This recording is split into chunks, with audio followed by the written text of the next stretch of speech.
Your Excellencies, distinguished guests, welcome to today's panel, Establishing the Ecosystem for Carbon Markets in the United Arab Emirates. I am your presenter, Latifa Al-Mansouri, from the Environment Agency of Abu Dhabi. This event is hosted by the Environment Agency, marking a significant moment in our collective journey towards achieving net zero targets by 2050. And it's a great honor to start by welcoming Her Excellency Dr. Sheikha Salim Al-Dhahri, Secretary General of the Environment Agency Abu Dhabi, to give her opening remarks.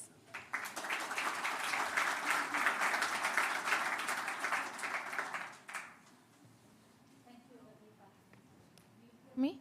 Yeah, I think it's working now. Assalamu alaikum wa rahmatullahi wa barakatuh.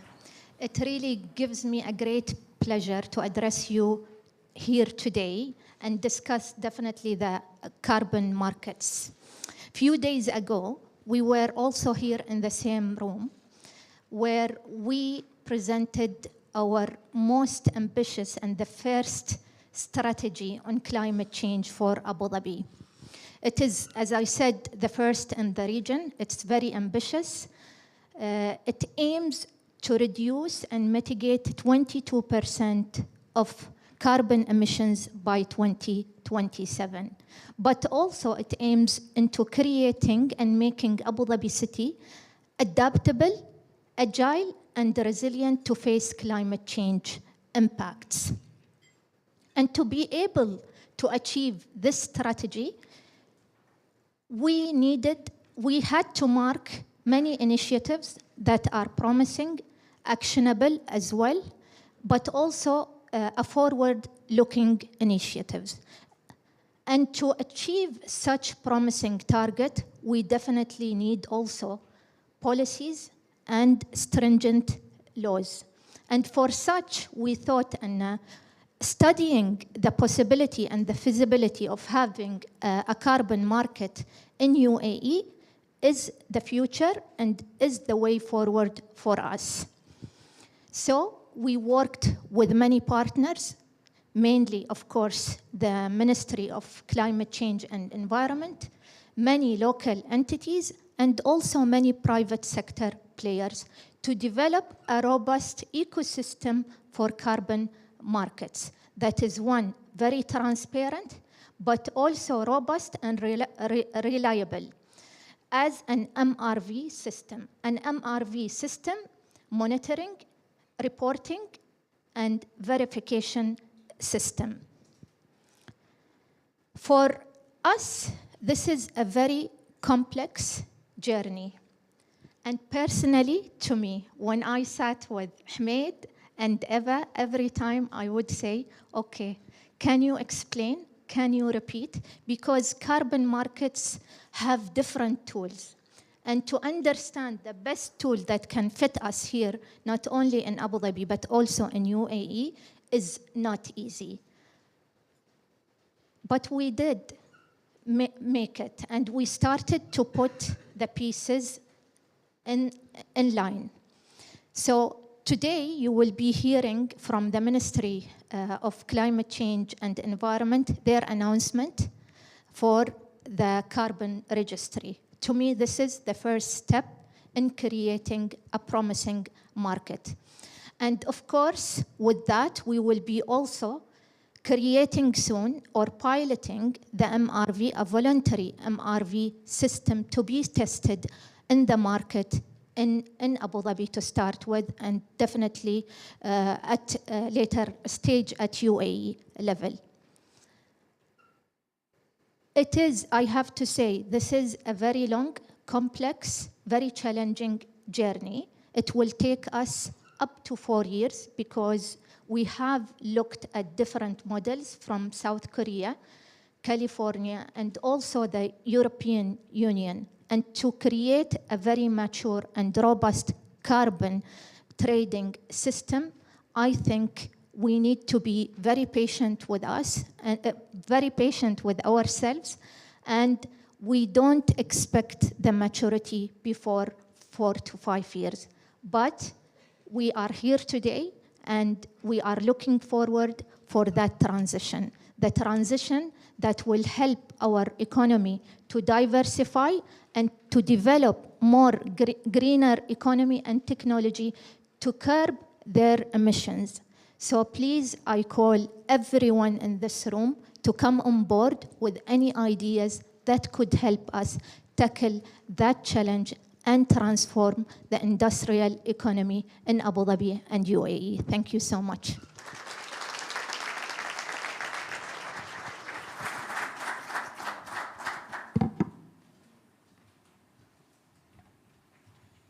Thank you, Your Excellency. I would like to welcome now our moderator, Eva Ramos, for the coming panel discussion titled Establishing the Ecosystem for Carbon Markets in the UAE.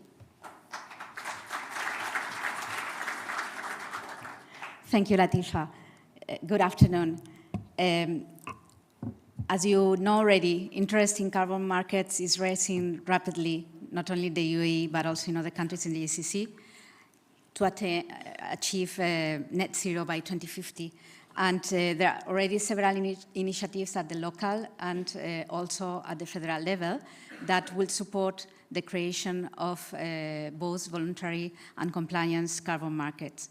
So we are glad to invite today our panelists who will represent policymakers, experts, and practitioners who will share with us how we are creating this ecosystem. They are Muna Alamoudi, Director of Climate Change at the Ministry of Environment and Climate Change in the UAE. Humaid Kanji, Head of Environmental Economics at the Environment Agency Abu Dhabi. Simon O'Brien, Executive Director of Markets at the Financial Services Regulatory Authority of the Abu Dhabi Global Market. And Melody Ma, the Global Head of Policy and Regulatory Affairs, and also Head of Legal Middle East and North Africa at the Air Carbon Exchange. And I am Eva Ramos from the Environment Agency. And it's a pleasure.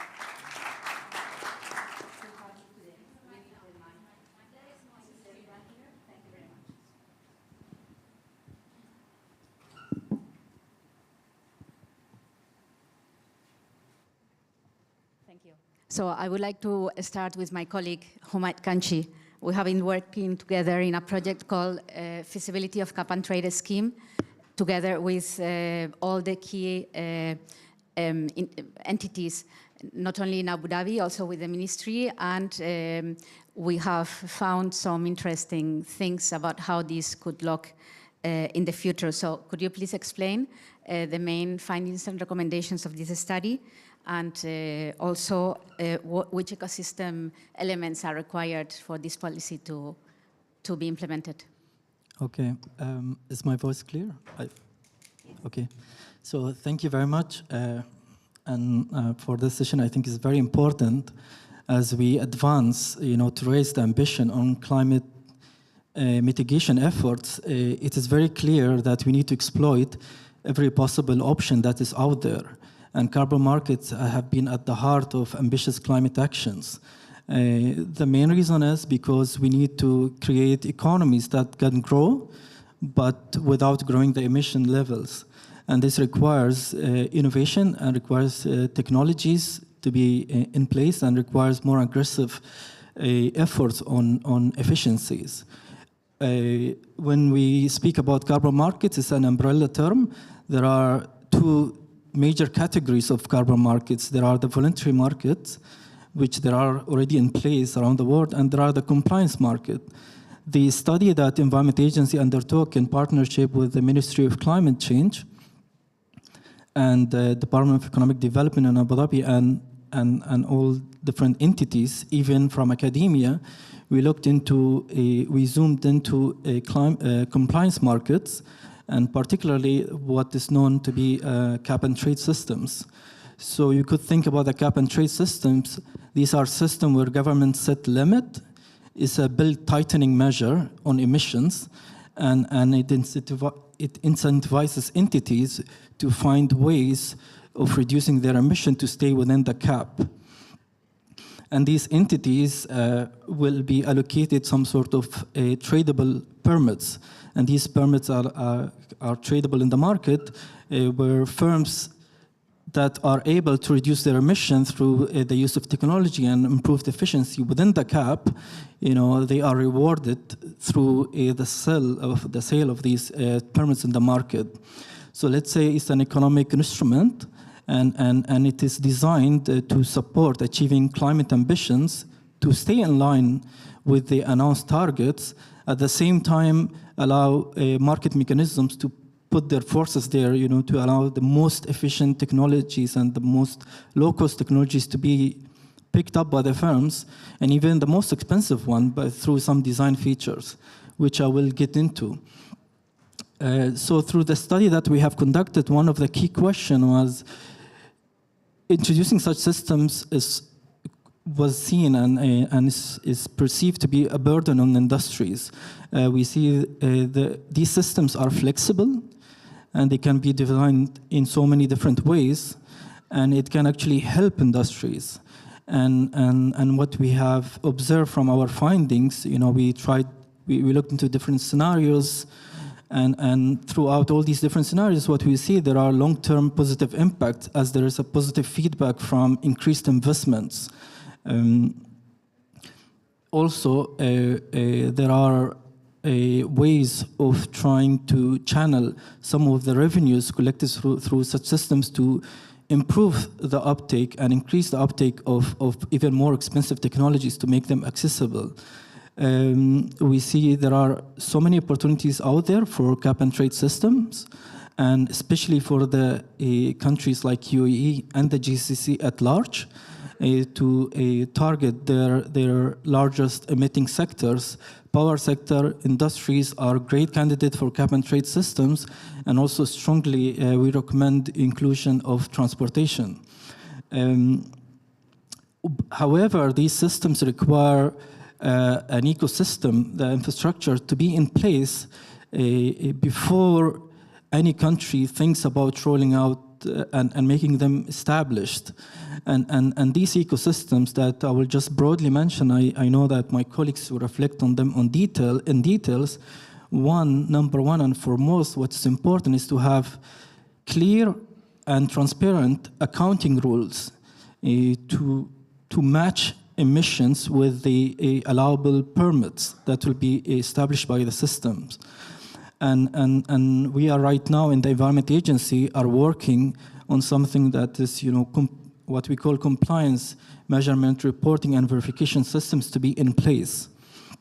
This is a very important piece. And the second important piece is, of course, to have carbon registries in place. They are important a piece for carbon markets and even for other systems.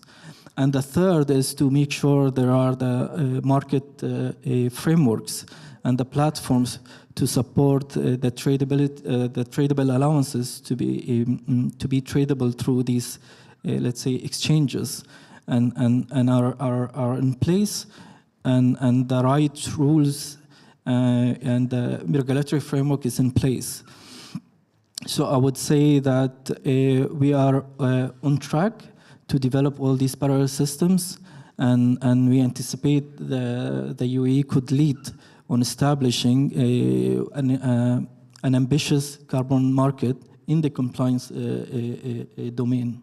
Thank you very much, Humaid. So we have here representatives that will talk about the registry, a very important element of the ecosystem, about regulation, and about the platforms. So we can talk now with Simon, who is responsible for markets at the Financial Services Regulatory Authority at the Abu Dhabi Global Market. They have been very active establishing the regulatory framework for carbon markets. And maybe for the audience who is not familiar with it, can you explain the role of ADGM, particularly in carbon markets, and how the current regulatory framework support the establishment of both voluntary and compliance carbon markets, and what do you see in the future evolving? Thanks, Eva, and it's a pleasure to be here. I like the words of Her Excellency earlier today, talking about trying to build a toolkit or different mechanisms to manage the challenge ahead of the country and Abu Dhabi in the industry. And I suppose that gives a bit of context to what the FSRA and ADGM have tried to do as part of that. Regulators by nature will look at two things. They'll look at activity and they'll look at instruments. So one of the first things we tried to do was say, these instruments, if you call them a carbon credit or an emissions allowance or some other type of environmental instrument, most regulators outside of the UAE at the moment still have not formed a view as to what the instrument is. So the first thing we did was actually call them an environmental instrument. And that gave a context to what the type of activity that could occur in relation to those instruments. So we started this work about 3 years ago. So if you see recently IOSCO, for example, which is the global securities regulatory body, has only now just come out and talked about cap and trade markets and also voluntary carbon markets as well. But to the credit of Abu Dhabi and the UAE, we've been thinking about this for several years in terms of what tools or what things can we bring to the market to facilitate the process. So we designed the concept of an environmental instrument. That's a financial instrument, and it might sound technical, but regulators will only regulate what are financial instruments. So we all know of shares and bonds and units in a fund, but in Abu Dhabi we also regulate environmental instruments, and they come in 3 different forms that are relevant to this conversation today. The first one is in relation to cap and trade instrument. So if there was a construction or framework where there was a cap and trade framework, and you wanted to run a market for that or be a broker-dealer or be an asset manager or someone that would trade in those products, that is a regulated product in Abu Dhabi Global Market. The second one facilitates the voluntary carbon markets.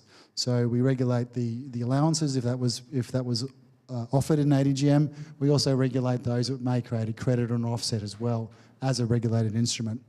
And the third one, topical, not as relevant to today, but also will seek to regulate other instruments that attest to the underlying environmental nature of an instrument as well. So we've also future-proofed, in many ways, the type of instruments that could be created going forward. So you could regulate and operate entitlements and other types of certificates as well.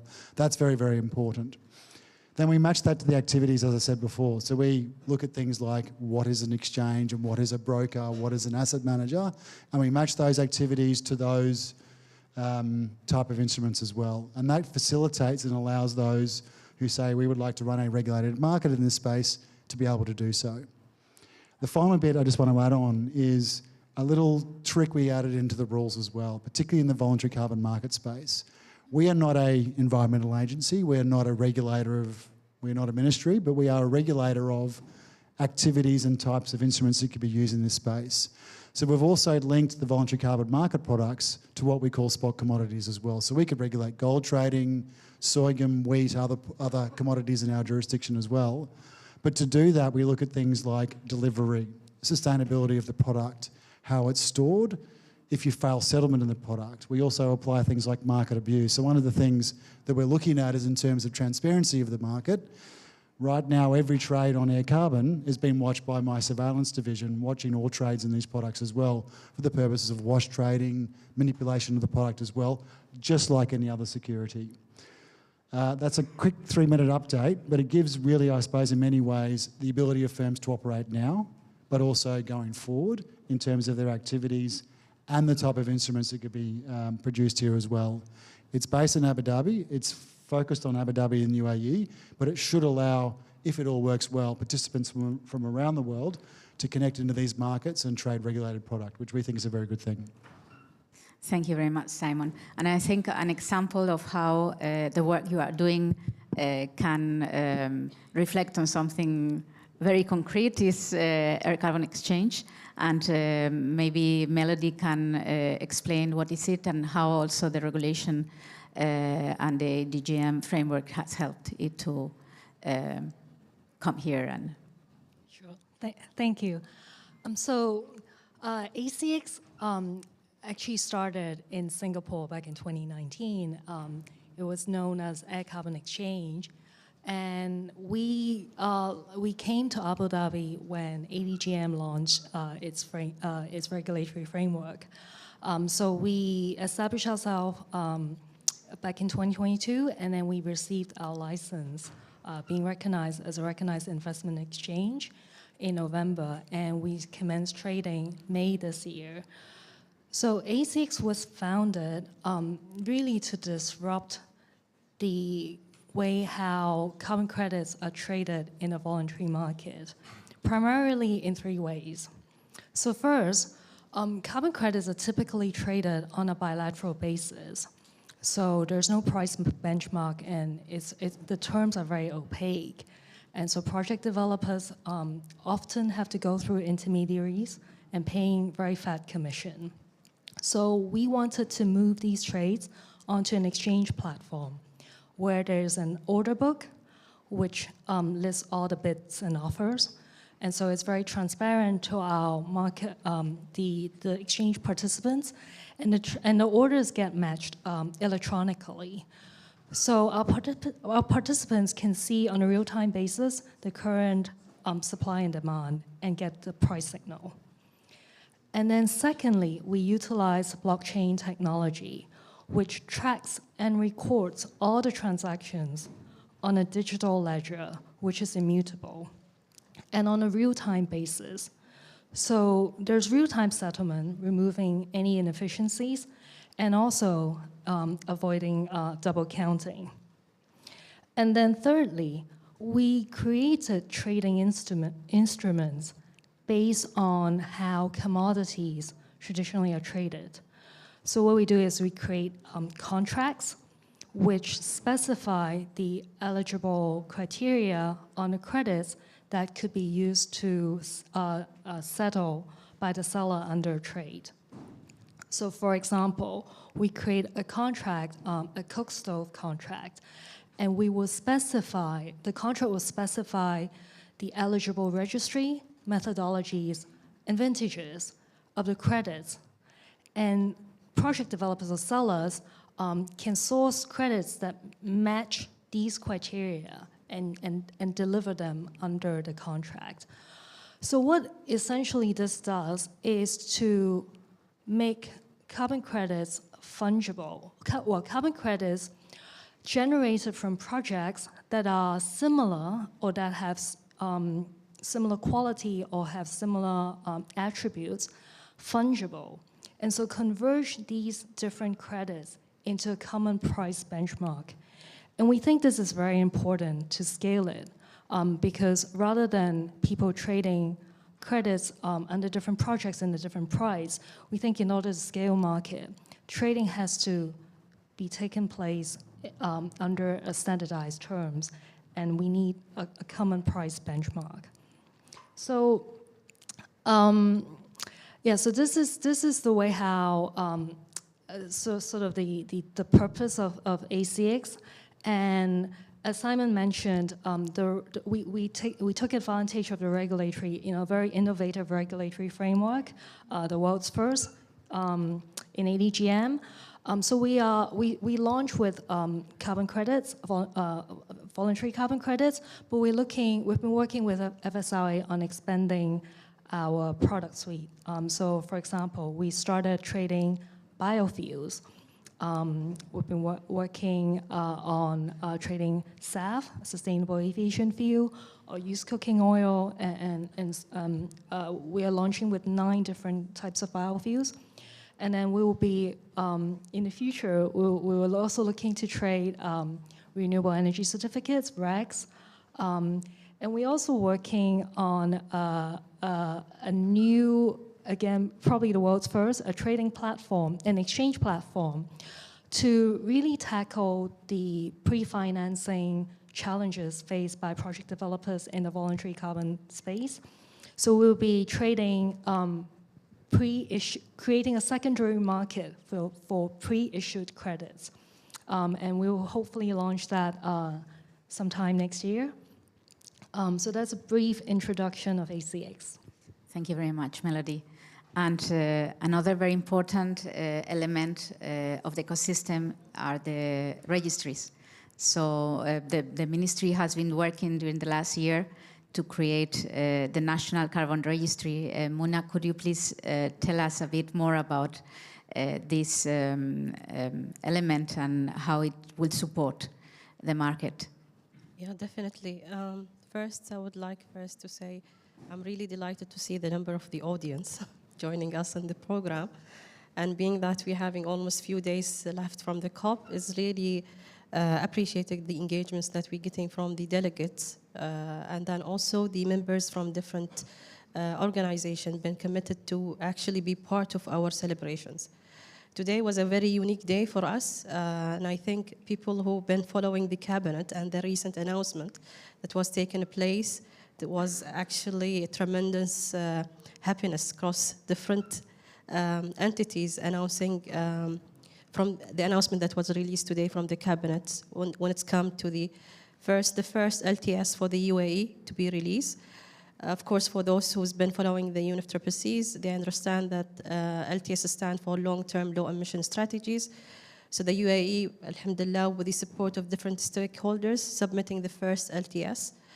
The second announcement include also a couple of, how I can say, achievement with regards to the other sectors, maybe not within the climate change, but I'm really happy to see things been launched to do with the integrated environmental policies and the biodiversity framework.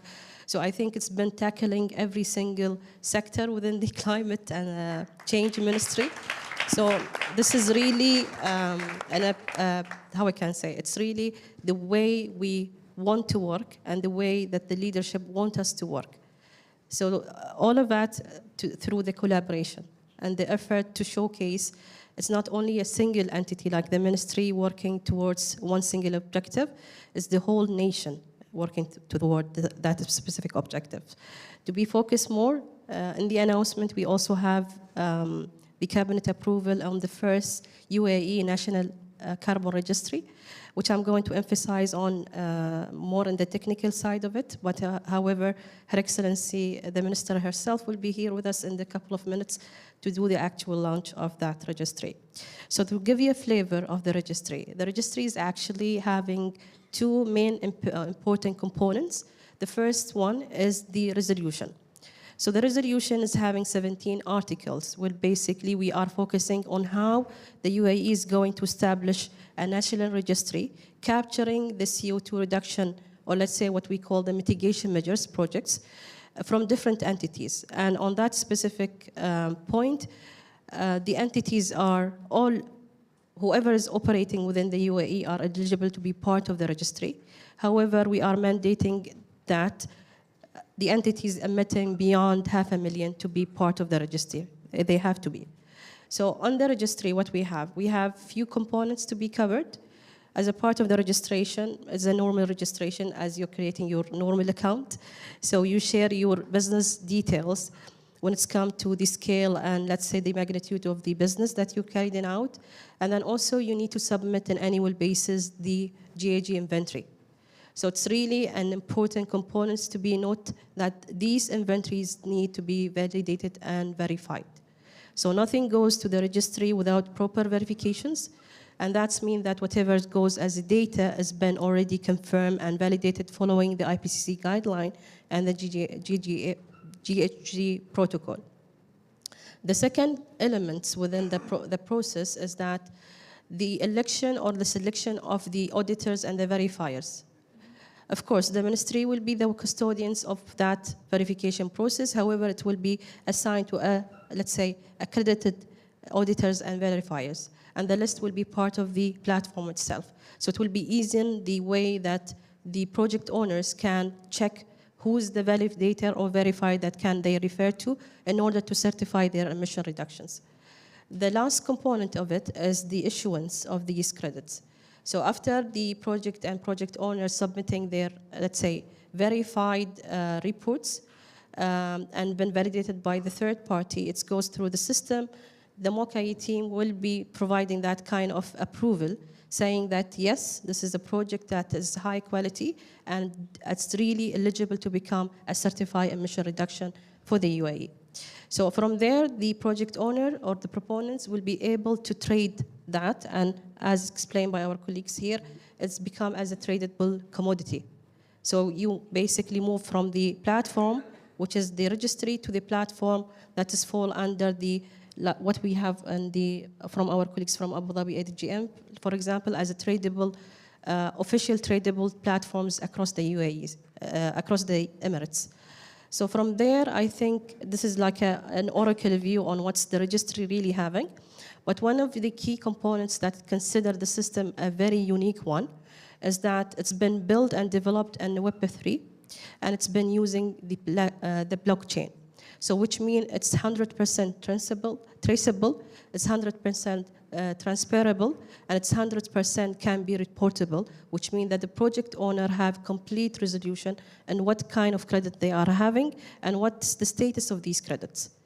Definitely, we are also aiming to scale out this, so it's not only in the national level, so in the coming phases, definitely there will be bilats, and that means the ET modes will be activated under the Article 6 of Paris Agreement, and any kind of, let's say, collaboration taking place or partnership with other countries who are willing to have trading taking place with the UAE projects or proponents to be taking place through the registry.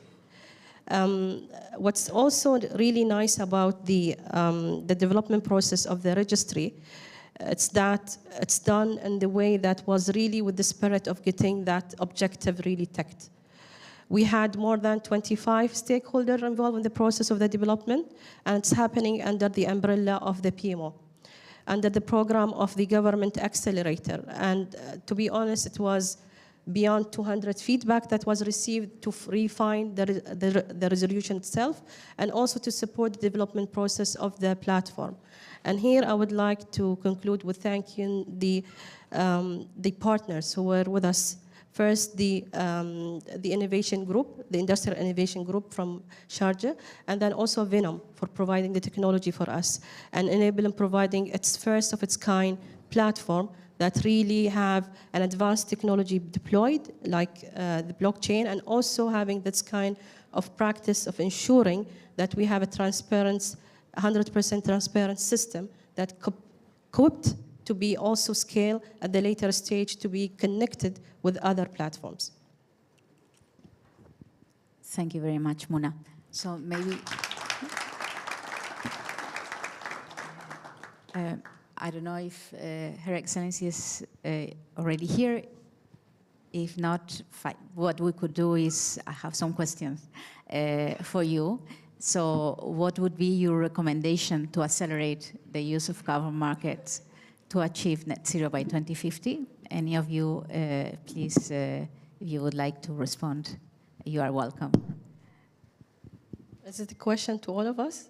Yeah. So whoever wants to take it. So can you repeat? Yes. So which recommendations you have to accelerate the use of carbon markets to achieve net zero by 2050? If there is something that you could recommend to us, yes, that we should do. I think if I totally forget to state this fact, of course, last month we had the announcement of the net zero strategy. And on that announcement, Her Excellency stated that we have 28 programs. And actually to be really showcasing how people, I mean the entities really working together in order to meet the government and the leadership expectation. One of the key programs was actually the registry. So we actually delivering with approximately 1 month, the first program. This is an achievement, and it's need to be celebrated by all of us. I think what could be recommended to accelerate the execution of different mechanism is to do with what will be the best option selected for the UAE. And on that, I think under the umbrella of the Ministry, His Excellency, the Undersecretary has been involved in the establishment of a committee, and you guys definitely is part of that committee and aware of it. And most of our stakeholders also familiar with that committee, which is doing an exploration exercise and showcasing what will be the best option to be used for the UAE. So as explained by the panelists, you have different mechanisms to be deployed. You have cap and trade, you have allowances, you have taxations. So which one of them will be the best appropriate mechanism to be deployed? This is really critical for us. So in the next phase, it will be the things to be delivered. And I think, inshallah, by the next COP, that will be happening. So we will be announcing something about it in the next stop. But for the time being, we are following the strategy targets. And as it's been stated already, for 2030, the first target to be hit is actually 19% reduction. Thank you very much, and congratulations for the achievement so far. Maybe Humaid, I think, wants to contribute. Yeah, so just to follow up on that, the tradition that we have started, talking to different groups, from government departments and even industries, continues. And through the national framework, it's important to bring an effort, collective effort, to establish a national system that is most suitable for UAE. And we are also on the path of developing and establishing a system that will run for 2 years, a compliance period, where we ensure there is a compliance to reporting, and these emissions are verifiable and real emissions that will support and will serve as a foundation for the level of ambition that we anticipate to match the long-term strategy and even the national determined contribution in UAE. So we see this effort to continue, and it will work with the collective dialogue on this topic. Thank you very much. Melody or Simon? Yeah, so for us, I think we support UAE in its NDC, and especially in the Article 6 implementation. Under Article 6.4, specifically specifies that private sector has a role to play. So I think clarity in UAE's Article 6 implementation strategy, and also based on the EED feasibility study, I think the recommendation on the compliance scheme is that it will allow part of the obligation to be met by the voluntary carbon credits. So there is an increase, this is a trend overall, that the compliance, the voluntary markets is converging into the compliance markets, especially with Article 6 implementation, and we've been seeing this in Singapore tax scheme, Colombia tax scheme, and also the ETS. So, yeah, would like to have more dialogue with the ministry, and to design to make sure there's private sector participation and to support UAE. Thank you. So while we wait for the minister, she's here. So welcome, Her Excellency. It's a pleasure. So I think we have finished already the panel, and we are welcome to receive you to announce the carbon registry. Thank you very much.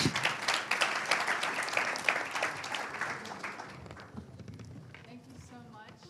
As you know, today is not working. Hello, hello. Mic. Okay, there we go. Someone's telephone. Thank you so much. As you can imagine, today is Food, Agriculture and Water Day, so I've literally been running from one event to another. But this event is extremely important for us as a ministry, as a country, and I want to first start by also thanking our partners. Innovation Group is also here in the room with us. As you've probably seen, the Cabinet announced the approval of the National Carbon Registry of the UAE.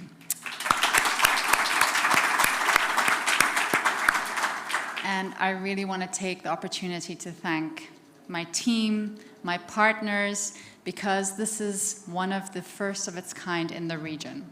So very, very proud moment for us. It's a significant milestone for the UAE, and it really emphasizes our commitment on building an economy and ecosystem which promotes and rewards sustainable behaviors.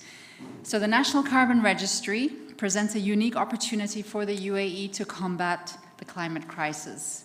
It promotes sustainable projects and advances innovation and financing mitigation activities in a way which has environmental integrity.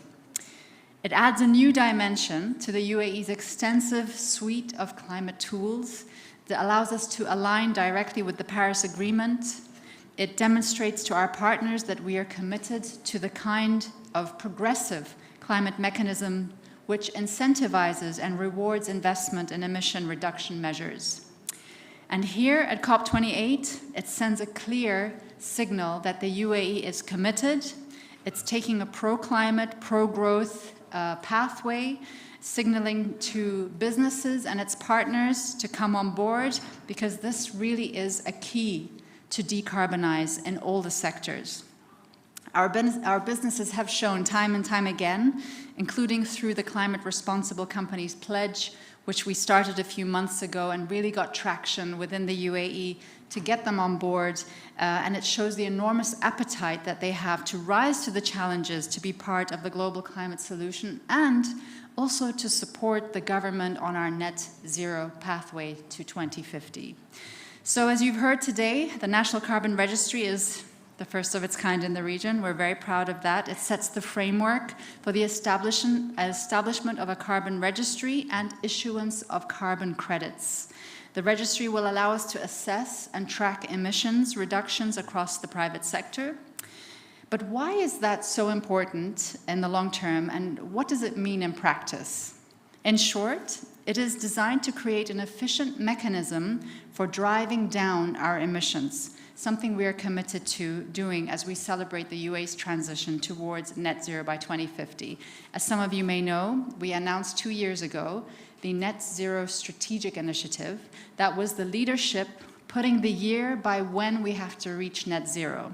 Last year at COP27, the UAE announced the net zero pathway, but we didn't stop there. We unveiled the net zero strategy by 2050 at the annual government meeting. This is basically a meeting where all government officials, federal, local governments come together, and we unveil together the Net Zero Strategy 2050, which basically cuts across the 6 biggest emitting sectors, and we identify together the 25 plus programs, policies, initiatives that we have to implement so that we keep course on the net zero pathway, because it's not a business as usual anymore. And so this tool will really help us on this pathway. I see 3 main things that the National Carbon Registry will help us with. Firstly, it allows us to honor our commitment to Article 6 of the Paris Agreement. Secondly, it illustrates how we are delivering on the COP28 presidency's call to explore ways of promoting green investments from the private sector.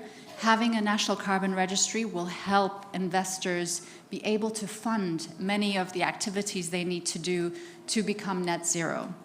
And third, it helps us add further momentum by providing this very impactful tool to help the UAE on its pathway.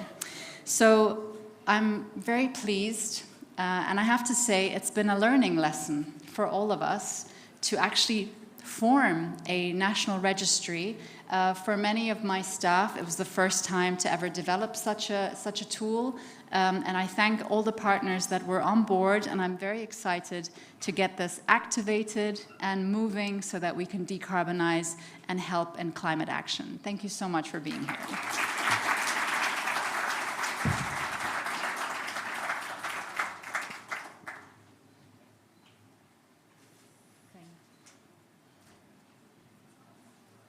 Thank you, Your Excellency. In closing, the National Carbon Registry is a crucial step in building strong foundation for thriving carbon markets in our country, emphasizing transparency, accountability, and credibility. This marks just the beginning of our journey towards nurturing voluntary and compliant carbon markets.